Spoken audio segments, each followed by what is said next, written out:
numérica en la memoria de trabajo.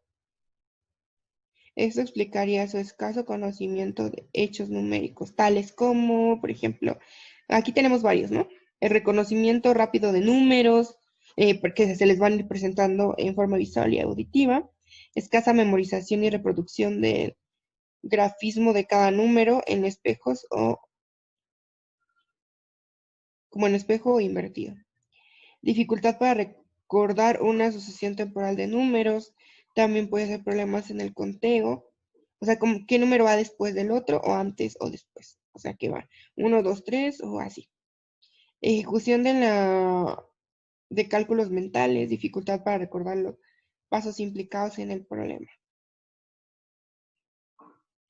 Pues estas tareas tienden a desarrollar la memoria de trabajo, favoreciendo el rendimiento de los niños con dificultades de aprendizaje de matemáticas y por lo tanto pues pueden estar incluidos en el plan de intervención.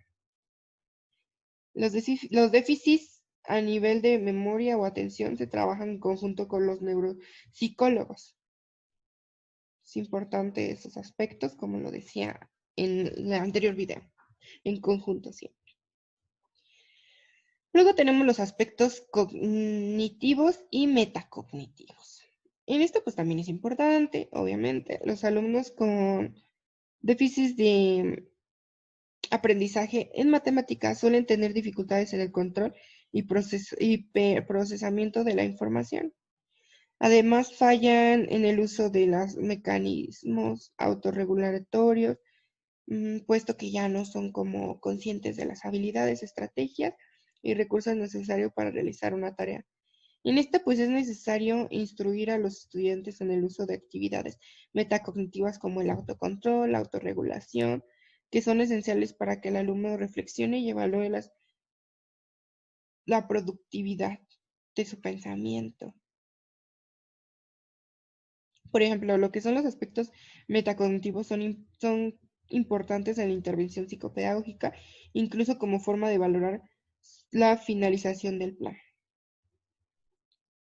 Tenemos la conciencia metacognitiva, ahorita les voy a explicar un poquito, y también de la autorregulación y autocontrol. Predispone a los niños a aprender, esta es la conciencia metacognitiva, predispone a los niños a aprender cómo, cuándo y por qué utilizar estrategias cognitivas, es lo que les decía así, bueno, en el otro video. En esto, pues uno de los métodos más utilizados está la instrucción de estrategias metacognitivas. Se trata de entrenar a los alumnos a realizar autopreguntas acerca de lo que necesitan saber de resolver el problema, ¿no? A lo mejor la profesora les deja como las preguntas que ellos la hagan y ya juntos las van resolviendo. Tenemos el autocontrol, que implica centrar la atención en los propios procesos de aprendizaje, o sea, por ejemplo, es decir, como los alumnos que se preguntan por qué y para qué hacer cuando no entienden una pregunta. ¿Entiendes el significado de las palabras? ¿Cuál es la pregunta, no? Cuando los niños realizan actividades de autocontrol, son capaces de reconocer sus errores y corregirlos. Es importante porque pues tienen un autocontrol, ¿no? En esto pues también la autorregulación implica como una respuesta activa de los alumnos, ¿no? En la dirección de su propio aprendizaje, el estudiante se puede preguntar qué tipo de información necesito para resolver este problema, qué pasos debo dar, qué hago primero. Es como la planificación de conocimientos estratégicos, ¿no? Cómo debo calcular la solución, con qué operaciones tengo dificultad.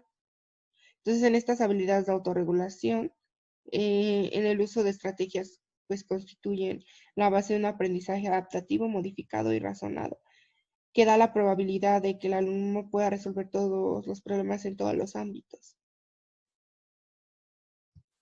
No podemos dejar de lado los aspectos sociopersonales. Otros aspectos asociados a las dificultades de aprendizaje de matemáticas deben ser considerados también para el éxito del plan.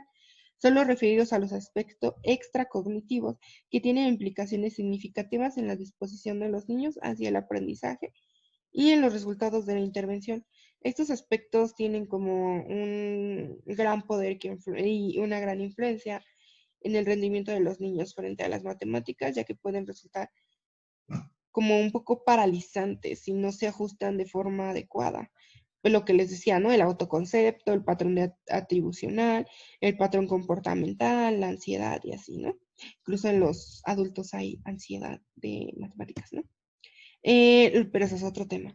Los alumnos que no creen que sus esfuerzos sirvan para mejorar su aprendizaje tienden a reforzar menos y a obtener peores resultados.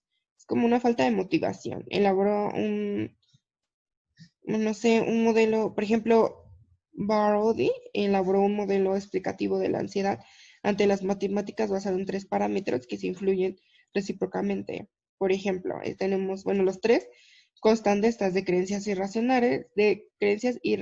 Ser listo es bueno, ser tonto es malo. Yo no puedo resolver cualquier problema, por lo tanto soy tonto y malo. Esto tiene que ver igual con el autoconcepto, la ansiedad, ¿no? Que es lo que nos mencionaba, la probabilidad de no resolver el problema es tan amenazante que dispara el pánico, ¿no? O sea, es tan amenazante que en un examen yo no pueda resolverlo y me dispare el pánico y la ansiedad. Tenemos también la conducta de protección. Evitar el fracaso no haciendo nada disminuye la ansiedad, pero el trabajo incompleto refuerza las creencias irracionales. Soy tonto y malo, por ejemplo, a lo mejor si no lo resuelvo, mejor para qué lo resuelvo si no lo sé hacer, ¿no? Entonces, pues ya mejor no lo resuelvo y eso me evita la ansiedad de no poder completarlo y de entrar en pánico, pero pues refuerza mis creencias irracionales que tengo de que soy malo porque pues no sé resolver un problema, ¿no? Soy un niño tonto y así. Bueno, algo también muy importante que quiero resaltar es que cuando los niveles de ansiedad, el negativo autoconcepto de los patrones comportamentales son marcados, se debe realizar un abordaje conjunto con un psicólogo. Lo que les decía de las emociones y todas esas cosas. Y luego tenemos, bueno, eso es como lo principal. Después tenemos que plantear las actividades y las tareas de intervención. Es muy importante. Una vez planteados los objetivos en torno a todos los aspectos, se debe desarrollar a corregir lo necesario como pensar los recursos y las tareas que deben ir a realizar. Por ejemplo, algunos aspectos que debemos de tener en cuenta, ya por último para terminar, es la enseñanza individualizada para adecuar al máximo el nivel de necesidades específicas de cada alumno. Eh, También otra es determinar las subhabilidades que es necesario trabajar para planear las actividades graduales. Esto obviamente tiene que ver con el diagnóstico y con que se haya realizado un buen diagnóstico. Apoyar al cálculo sobre el mayor número posibles de sentidos para facilitar su comprensión. Por ejemplo, utilizar gráficos, diagramas y así como más visual para la comprensión. Partir de la manipulativo, las manipulaciones deben proceder de las representaciones simbólicas y a la formulación matemáticas de las relaciones. El niño deberá inicialmente resolver el problema con elementos reales, manipulables después de representar las operaciones mediante ilustraciones, luego con elementos simbólicos, como no sé, pueden ser círculos, cruces y así. Y por último, transcribir las operaciones matemáticas. Es de vital importancia. Recuerden también cuidar las emociones, el tipo de personalidad, las intervenciones, cómo se van a realizar, tienen que ser manejables, tienen que ser didácticas. Eso nunca, nunca lo deben de olvidar. Y pues ya estas son como las cosas que tenemos que tener en cuenta para realizar buena intervención.